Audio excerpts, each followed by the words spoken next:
அதெல்லாம் அருவருப்பான காரியம், ஆண்டவருக்கு பிரியமில்லாத காரியம்.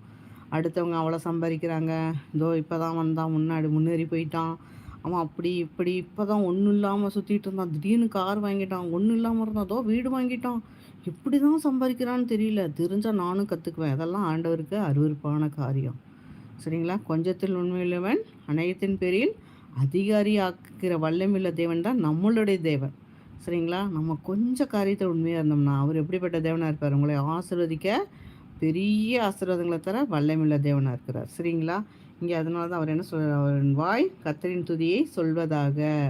அவரை துதிச்சுட்டே இருந்தீங்கன்னா போதுங்க. அதுதாங்க சொல்கிறேன். நீங்கள் துதிச்சுட்டே இருந்து பாருங்க, சோத்தரிச்சுட்டே இருந்து பாருங்க, சொல்லிக்கிட்டே இருந்து பாருங்க. இயேசுவின் நாமத்தினாலே உங்களுக்கு வியாதியா? நீங்களே உங்கள் நாவில் சொல்லுங்கள், இயேசுவின் நாமத்தில் இந்த வியாதி விலகுவதாக. இயேசு கிறிஸ்துவின் நாமத்தினால இதை விலக்குகிறேன். ஆண்டவர் உங்களுக்கு வல்லமை வரங்களை கொடுத்துருக்கிறார். நான் என் நாமத்தில் எதை கேட்டாலும் செய்வேன்னு சொல்கிறார் இல்லைங்களா?